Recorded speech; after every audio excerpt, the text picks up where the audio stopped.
CBS Radio Mystery Theater presents...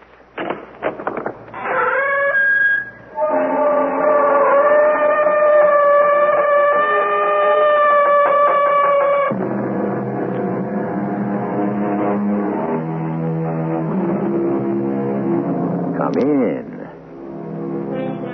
Welcome. I'm E.G. Marshall. In almost the identical years that William Shakespeare was writing plays in his native England, plays that were to become one of the richest treasures of Western civilization, another European was creating his masterpiece. The man was a Spaniard, Miguel de Cervantes. His work, The Adventures of Don Quixote, a 400-year-old story of a curious combination of two men whose lives were to become dramatically and inextricably entangled. What are you up to, my lord? Stand your ground, you cowardly knaves! You dastardly giants! Careful, master. They're not giants. They're windmills. Quiet, Sancho. I may be only a single knight, alone, you miserable, overgrown, faint-hearted monsters. Stay where you are. The windmills are turning. You can get killed.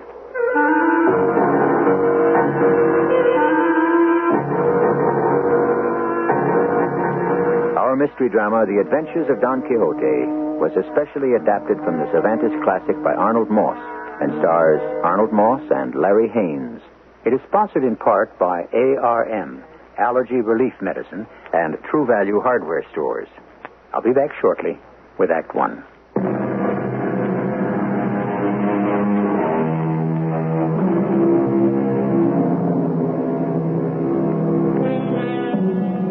One of the most blessed gifts a man can have is his imagination, the power to dream, to conceive, to create, and finally, with persistence, to turn dreams into reality.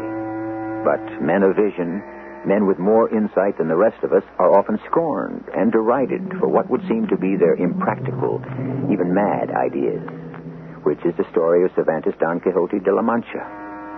We retell some of his adventures through the perceptive eyes of his faithful follower, the short, pot-bellied, simple, no-nonsense Sancho Panza. Many years ago, in the province of La Mancha, lived a man known as Don Quixote. He was about 50 years old, tall, rangy, long-legged, lean-waisted, and brown as a walnut from the golden sun of our beautiful Spain.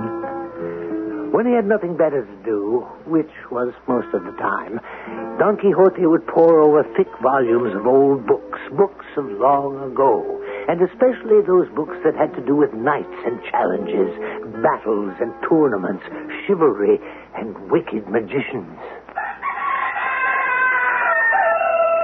It is long past time, good Lord, my uncle, for you to get some sleep. No, not until I finish this book, my good niece Esmeralda. I'm almost through. The cocks are crowing. The stub of candle is sputtering with the coming light of day. Just let me read you this. Listen. With one last mighty effort, Don Alejandro de Salamanca, covered with his shield, raised his mighty lance, dug spurs into the sweating flanks of his noble steed, and galloped fiercely toward the enemy. It is so late. The wicked sorcerer, eyes all ablaze, met him full on, but was no match for the gallant knight. Are you listening, girl? Oh, I am so sleepy. I must get to bed, and so must you. You listen. I listen. The brave knight's lance found an opening in the enchanted armor of the evil sorcerer, who immediately fell to the ground, dead. Whereupon Don Alejandro raced to the castle, rescued the beautiful princess from her dark dungeon prison, and rode off with her to... To where, my lord? It doesn't say. The last page of the book is missing. Oh, what a pity. Now will you stop thinking about this nonsense and go to sleep, my uncle? Please. The most fantastical tales began to seem very real to Don Quixote. He began to think that if he rode off with lance and shield, he might fare as gloriously as those same knights over whose stories he had spent so many unending hours. Here, in this hidden, dusty closet here in the stable, a suit of armor that must have once belonged to some forgotten ancestor of mine. The metal plates are bent and twisted, my good lord. Oh, what matter, Esmeralda? What grieves me most is that there is no headpiece. Well, I could fashion a helmet for you out of something, I suppose, but why on earth should you... Splendid, Esmeralda, splendid. Next, I must be provided with a beautiful, noble steed. Come, my girl, we must see what we have. There's nothing there, my lord. Only that sway-back, jaded old stallion who can hardly stand, let alone walk. Ah, here he is. What a handsome beast, fit for the most glorious of adventures. You can count every one of his ribs. He's so starved, so skinny, so wasted away. He shall be my steed. He's ready for nothing better than the glue factory, my uncle. I shall call him Rosinante, which signifies the best of all horses. And I shall henceforth be known as Don Quixote, man of La Mancha. But I have heard that neither horse, nor name, nor armor is so necessary to a knight-errant as a beautiful lady to love, and in whose name and for whose honor he can pursue his daring adventures. Alas, I know no such lady. It's just as well. No, wait. Let me see. Ah, yes. Long ago in the little village of Toboso, there was a country girl. I made eyes at her once. You? Yeah, but she never so much as even glanced my way. Heaven be praised. What was her name? I don't remember. So I shall choose a new name for her. A new name? I shall choose a name for her that will go down in the annals of history. She shall be known as Dulcinea del Toboso. And in her name, I shall become known for my deeds of honor and glory. But there was one small hitch in Don Quixote's grandiose plans. He had not yet been knighted. In the great heat of a day in July, cased in his plates of iron, Don Quixote mounted Rocinante, who grudgingly tottered at his own dragging pace into the fields. And by late evening, the Don arrived at a large inn, which he joyously took to be a castle. Whoa, there, my good steed, whoa! Now listen, Rosinante, to that blast of trumpets that welcomes us to this fine castle. It is no blast of trumpets, sir. Ah, Sir Keeper of the castle, what joy to see you. That is the swineherd blowing his horn to call his pigs back into their sty. And I'm the innkeeper of this humble establishment. You wish a bed for the night? I would not cause you any inconvenience, my lord, but nothing is too good for my horse. If here, within your castle walls... Oh, man's house may indeed, as they say, be his castle, but I insist that... One moment. I remember from my reading that an honorable man may request knighthood at the hands of the first knight he meets. Sir Keeper of the castle, may I presume on your good nature to do me that great honor? I'm no more than the landlord of this inn. I know you say that so no evil sorcerer may hear and take advantage of you. Of course. Roland, suppose you must kneel. Let me help you. Now, say the words. Certainly. Hibbity, bibbity, Sam. Hibbity, bibbity, canal boat. Dictionary down the ferry. Fun, sword and gun.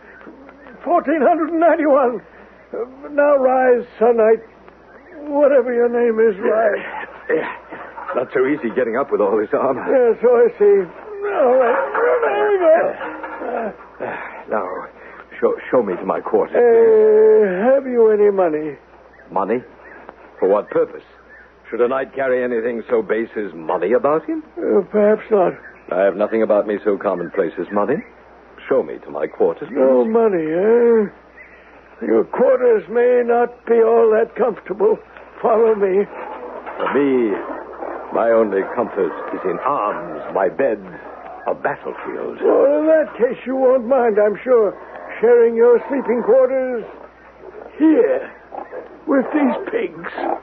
Sir Keeper of the Castle, you have knighted me. I am indebted to you. Move over, my friends.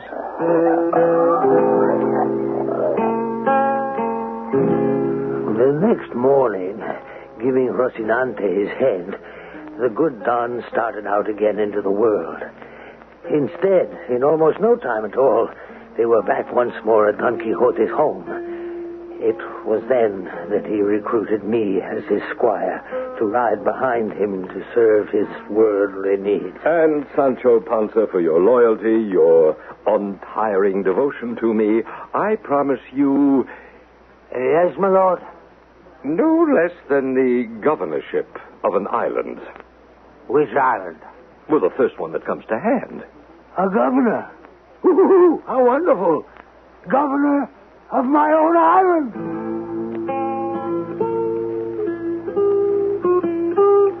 Shortly thereafter, one dark and windy night, we clattered and clanked out of town. Don Quixote and Rocinante, and I sitting like a patriarch on my little gray donkey, Dapple. At the first glimmer of daylight, having wandered wherever Rocinante's fancy had happened to take us, I jogged Don Quixote's elbow and said, "Do you see any islands through all this mist and fog?" Huh? Islands?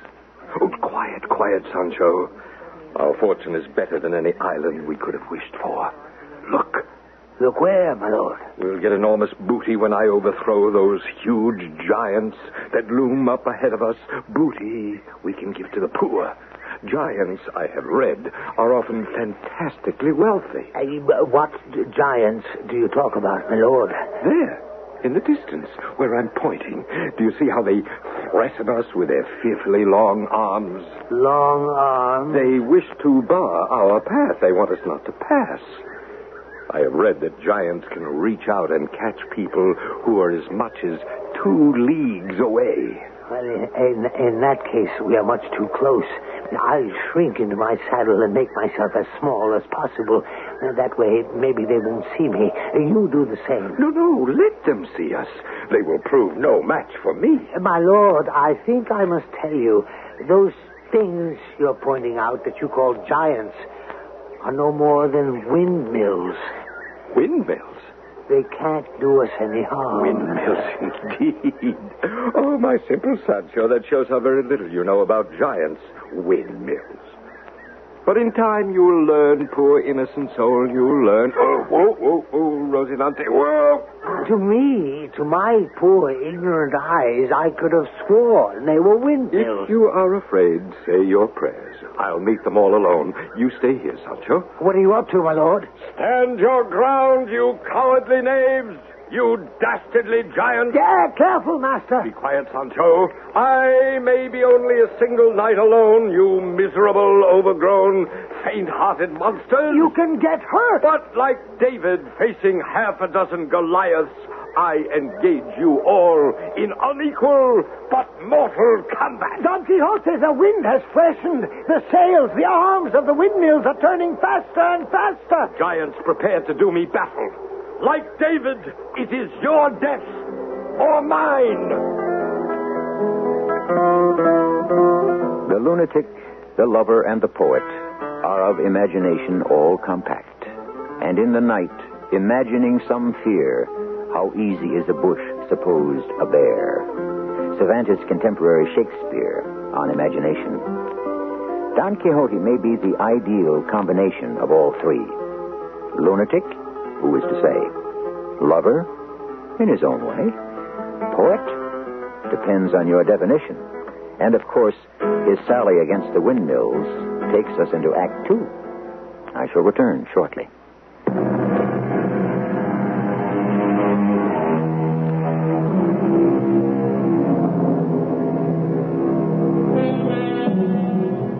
There are those who say that the age of chivalry is dead and gone, that the spirit of romance and bold adventure is a thing of the long-forgotten past. There are others who say that chivalry will never be gone so long as there is one wrong left on earth that needs to be righted. and one man left on earth who will try to remedy that wrong. Like Don Quixote, ready to fight, even windmills. In the name of my fair lady, Dulcinea del Toboso, I challenge all of you. It is your death or mine. Rocinante, to the field. They're not giants, my lord. Move, Rocinante, move. Please, dear horse, go. Oh, faster, Rocinante, faster, if it's the last charge you ever make. Come on, you evil giant, stand as a man. My stout lance will pierce you through and through. So, and so. Oh, dear me. No, my lance is shattered and splintered into bits. Are you hurt, master? Oh, where am I? That giant tossed me up into the sky. Are you all right, my lord? You have a huge lump on your head. Shaken. We're all right. The fortunes of war, dear Sancho, to coin a phrase. This was a perfectly natural mistake. Let me help you back onto your horse. Easy does it. Up we go. There. Oh, my back. Oh, thank you, my good man. You know, we'll have to find me another lance. Well, here's the long, pointed branch of an oak tree. You can use that for a lance for the time being. Yes. And I shall also need another helmet. This one I had is ruined, split in two, beyond all use. May I first suggest, my lord, that it's dinner time. We must not forget to eat something and drink something, too. I don't think I have any appetite. Well, then you wouldn't mind, I hope, if you ate something? No, help yourself, Sancho. Until I find a new helmet, I shall neither eat nor drink nor sleep in any bed made by the smoothing hands of a woman, I swear. You swear? Ooh, what a horrible oath. And so I ate my dinner alone. Darkness soon overtook us. We made our beds on the hard ground among some dried leaves. There was a waterfall nearby. I was awakened by the sun beaming into my face and the voice of Don Quixote whispering loudly, hoarsely into my ear. Sancho, wake up. Sancho Panza. It's morning. So soon? We have spent the night next to a miserable torture chamber. Torture chamber? Listen. You hear those chains and those outrageous noises? Those are the servants of the devil himself, flogging the innocent backs of some poor souls in agony. I hear no voices. Flogging them with chains. I shall set them free. Wait. One moment, my good master. I am the man for whom heaven reserves its most dangerous adventures. Am I not? Outrageous noises on my soul. Dangerous adventures. Oh, my sides. What are you laughing at? There, under the waterfall, nothing but a harmless watermill and 6 trip hammers. Oh. That clanking chain harnesses the machinery to the mill wheel. How it deceived you.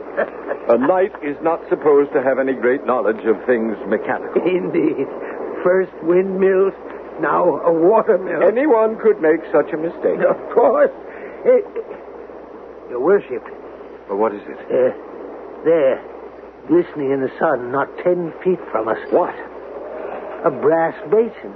The kind that barbers use when they shave their clients. Oh? Well, let me see. Oh, so it is. With a little half circle cut out of it to fit the neck of the person being shaved. What are you grinning at? It's a little battered, a little worse for wear, but turn it upside down and you have... A helmet. A most admirable helmet. Oh, Sancho, you are a genius. Put it on your head. Uh-huh. How do I look? Beautiful, my lord. Perfect. And it's the correct size, too. Good. Now you can join me in breakfast.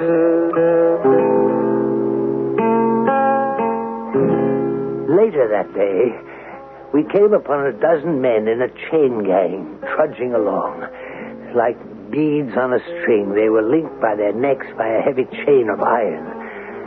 An armed horseman, a captain in the king's army, led them on.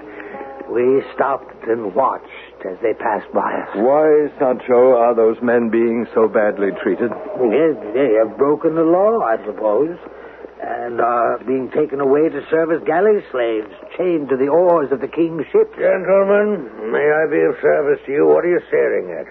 These miserable men you lead along the road. Are lawbreakers, all of them. Indeed. Well, take this one.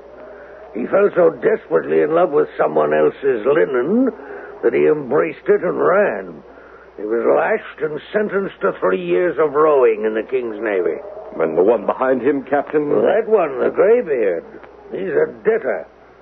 Owed someone 5 ducats. Couldn't pay. 5 ducats, 5 years.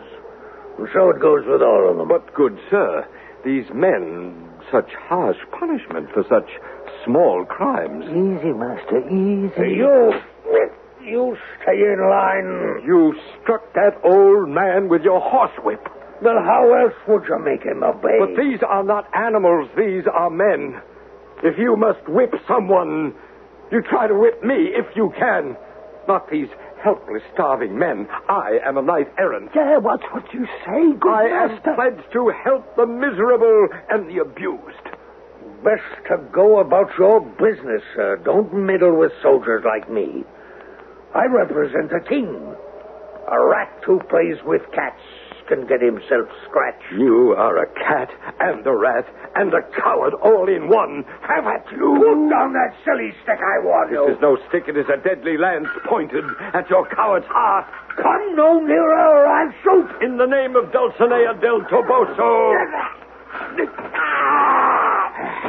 Now stay. Stay where you have fallen. He has no choice. When he fell off his horse's head, hit a rock. I think he's unconscious. Quickly find the key to the prisoner's chain. It must be on his belt. Yes, master. You prisoners, all of you, you brothers in iron, guilty though you may be, you are sentenced beyond the weight of your crimes. You have not been given justice, and I, Don Quixote de la Mancha, do here acquit you. Consider yourselves free men. The manacles are all unlocked, sire. They're free. And this could mean big trouble for both of us. We had better get out of here and hide, but fast. We have rescued the prisoners of the king, which is crack-brained rebellion. You may be right. Away, Sancho, to the mountains.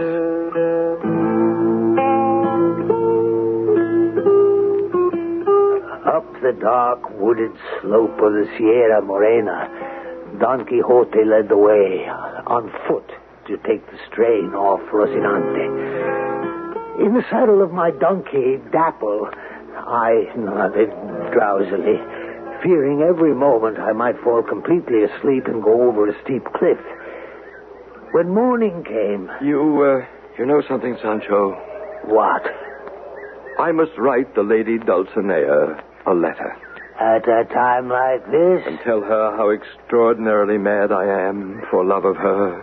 I shall do this now. A page out of my notebook. So... Here, take it. This fallen hawk's feather for a pen. I squeezed juice out of these berries for ink. And now, Sancho, write the words I say. High and sovereign lady, your beauty has stabbed me to the heart. Long absence from your loveliness. Sancho, why are you not writing? You must forgive me, master. That is not one of my accomplishments. I don't know how to write. Oh, I see. Well, then give me the paper, pen, and ink. Long absence from your loveliness has clouded my brain. I am mad for love of you. Say that you love me. Bid me hope. Tell my trusty squire to hasten back with your kind message. I will be with you soon. Sweetest of sweets, I am yours till death, Don Quixote de la Mancha. By breakfast, dinner, and supper, I have never heard a finer letter in all my born days. And that phrase, my trusty squire. How eloquent. Yes. Well, now, get to horse, or rather donkey, take the letter, go to Toboso, and return as fast as Dapple's legs will take you. Just one moment, sire. I think someone is coming up the mountain path. Where? Just below us. Someone with a familiar look. Maybe we should try to disappear? Run away? I? Are you mad, Sancho? Who is it that approaches us? Someone searching for the greatest rogue unhung. And who are you? I, the captain of the king, who is guarding the chain of the king's prisoners, the ones that you set free. I have a warrant for your arrest. Run, master, run. I'll take care of him. Don't move, either of you. Don Quixote de la Mancha, or whatever your name might be. I arrest you in the name of His Imperial Majesty the King of Spain. And I can tell you, you bold revolutionist, that for what you've done, you'll be sent to the galleys for life. Surely, sir, you must have the wrong man. This frail gentleman, sir. Frail gentleman, indeed. My orders also read, apprehend to the rebel's accomplice, who happens to be the stupidest fellow alive. Oh, clearly a case of mistaken identity, Captain. You couldn't possibly be me. Or could you? Now, both of you march down this mountain path to the village, quickly. And it should interest you both to know that once we get there is an ox cart waiting for you. They're building a cage on it.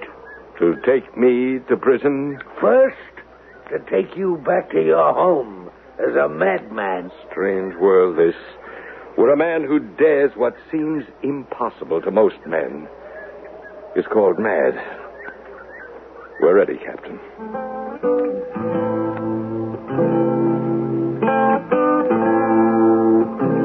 As they started on their way, Sancho saw Don Quixote's letter to Dulcinea slowly flutter to the ground. He took one look at his thin, frail master and decided it was best to let the letter go. So Don Quixote, astride Rocinante, clip-clopped his measured way down the mountain path. Sancho Panza on his donkey Dapple followed closely, and the king's soldier, pistol drawn, drew up the rear. I'll be back in a moment with Act 3.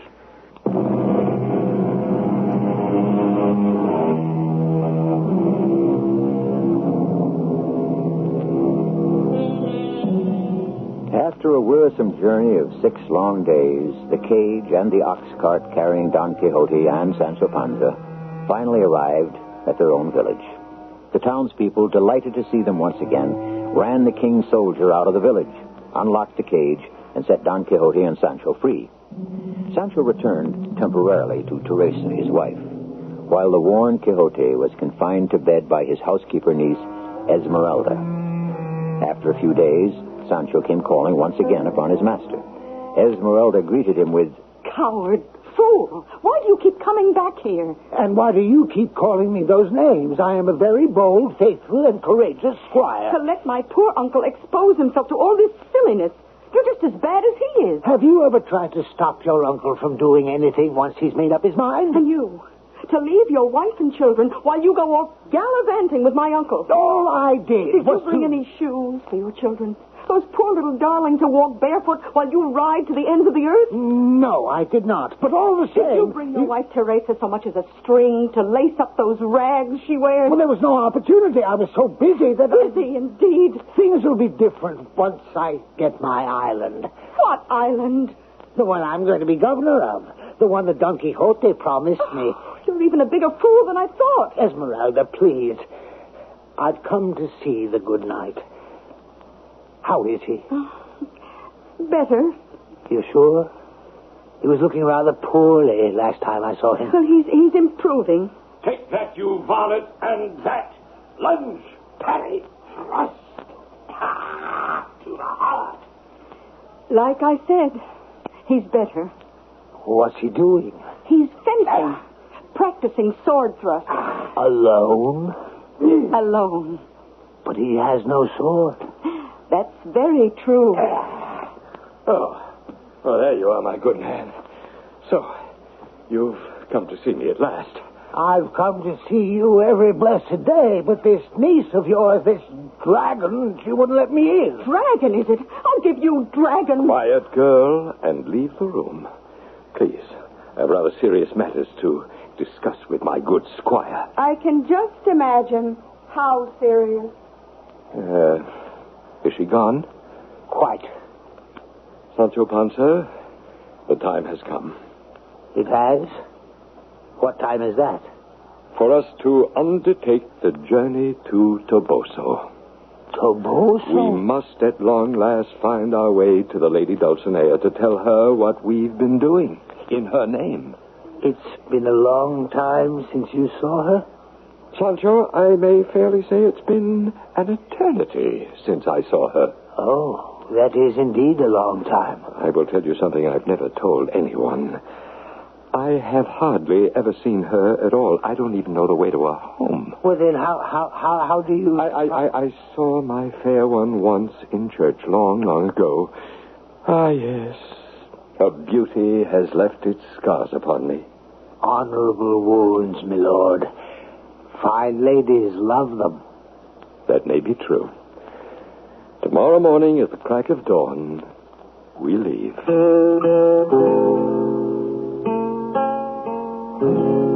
The first night out, we came to the same inn where sometime back the innkeeper had conferred knighthood upon Quixote. This time he was given a room to sleep in and a bed. In the morning, in the courtyard, as we were preparing to leave...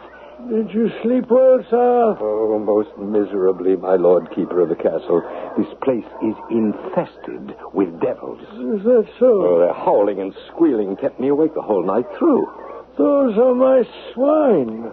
Porkers, pigs, hogs. Enchanted into those familiar shapes by some evil magician. Make us think they're something they are not. Sancho. Yes, my lord. I am anxious to leave. Prepare our steeds.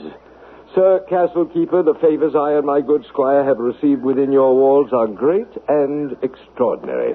So's my bill. Here it is. And I'll tell you something. This is no castle. It's a respectable inn in which the guests pay. We thank you for your courtesy and generosity. Sancho, we leave immediately. Not without paying your bill. Not one single penny. No, not a cent. Knights do not pay bills. You should know that. Wait. I have an idea. Let's toss for it.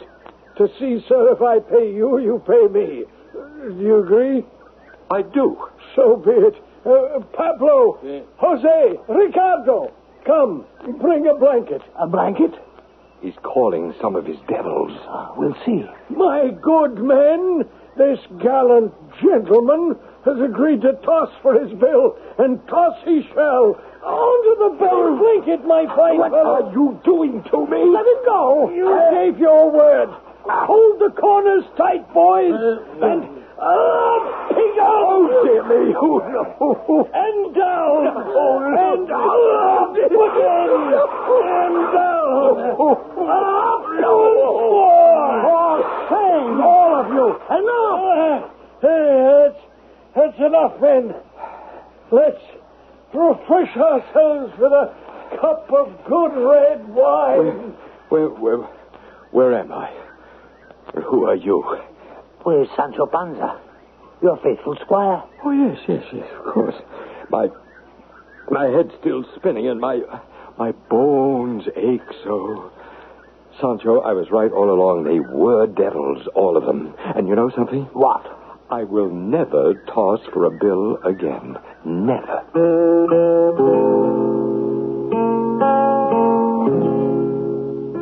When we finally stumbled into Toboso, donkeys were braying, dogs barking in the streets.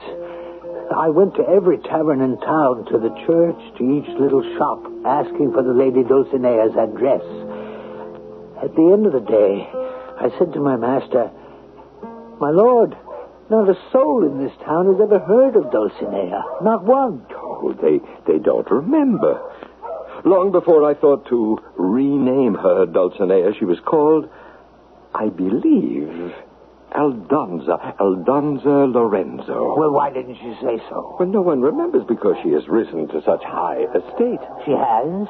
But her beauty is undimmed, her loveliness, her shyness, her ladylike manners, all unchanged. Well, I shall try to find her. Aldonza Lorenzo.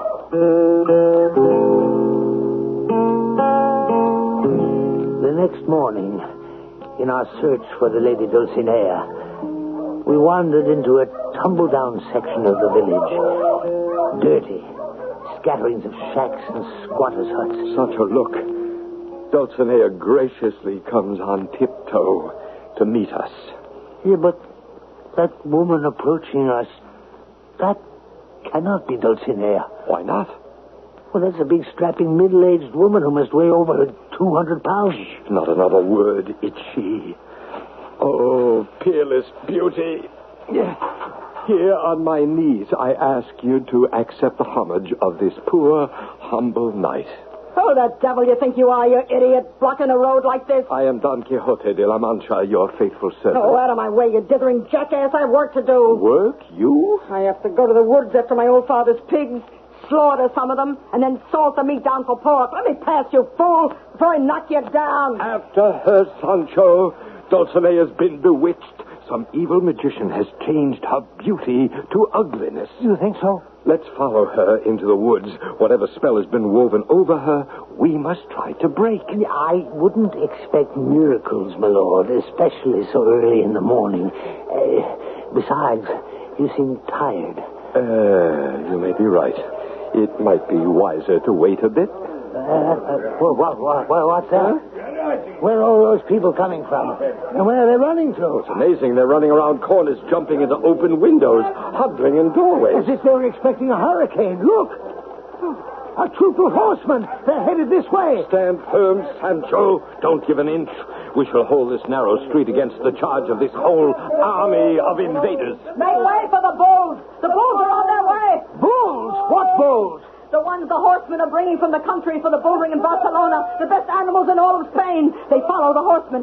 Get out of the way, sir, or the bulls will toss you up into the housetop. Run! Run for your lives! Master!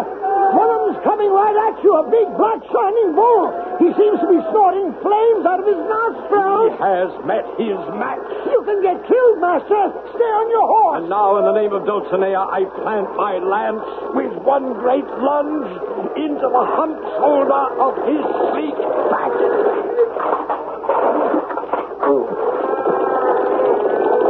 Are you badly hurt, sire? What happened? I told you this was really dangerous. The bull knocked you off your horse. Master, speak to me. Oh, imagine. Pretending to be bulls. Master, you don't look well. We must really head for home. Sancho, suddenly, I am tired. Very tired. And the pains in my body, they grow worse. Back to La Mancha.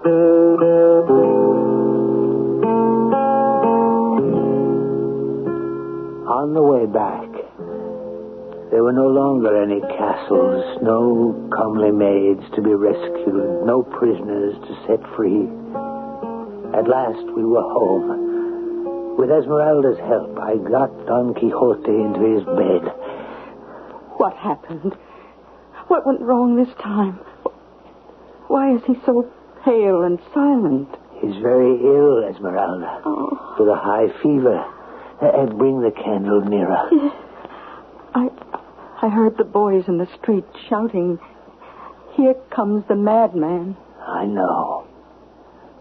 His eyes are opening. He was not mad. He was no more than a man who dared.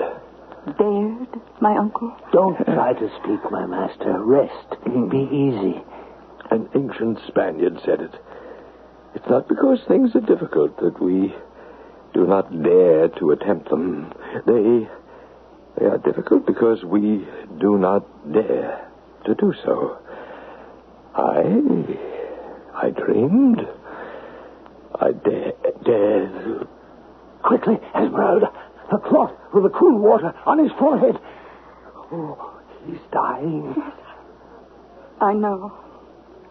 Oh, Master, in your life, you tried to conquer so many enemies, even those that were not there.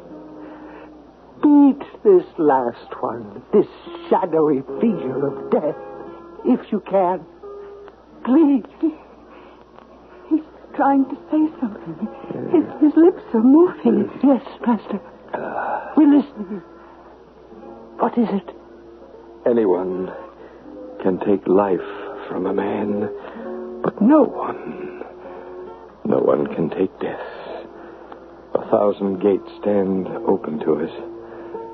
I enter in the name of the fairest lady in all of Spain, Dulcinea del Toboso.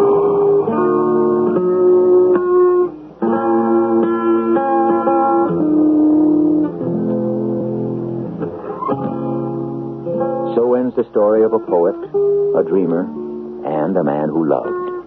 Don Quixote de la Mancha. I'll be back shortly.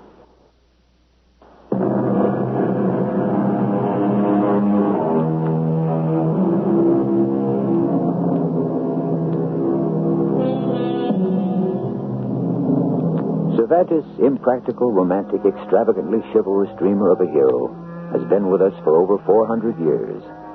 As long as there is a printed word to be read, it will probably remain as popular as it has always been. Like the plays of his contemporary Shakespeare, Cervantes' story of Don Quixote was a top bestseller in its own day. And like a bestseller or two in our own times, it took Cervantes years before he could find anyone to publish his work. Our cast included Arnold Moss, Larry Haynes, Bryna Rayburn, and Court Benson. The entire production was under the direction of Himan Brown. And now, a preview of our next tale. Thinking I might reveal my true identity and my purpose. To what end? Well, I'm curious to study the reactions of the three people we've been discussing. Well, I remind you that I and the council are interested only in the success of your mission. I'm sure you already prepared an alternative in the event that I should fail. Of course. We shall do a complete min-lobotomal sift screen of every child in Area 13. Won't that drastically affect the unskilled labor population and give you a large oversupply in those fields? Unquestionably. It will also throw off the balance in the skilled fields that we had carefully planned. But that is infinitely preferable to leaving the problem unsolved. Cryle, just to satisfy my curiosity, what do your computers say would happen if an unaccommodated child went undetected into adult life on this planet? This is E.G. Marshall inviting you to return to our Mystery Theater for another adventure in the macabre. Until next time, pleasant dreams.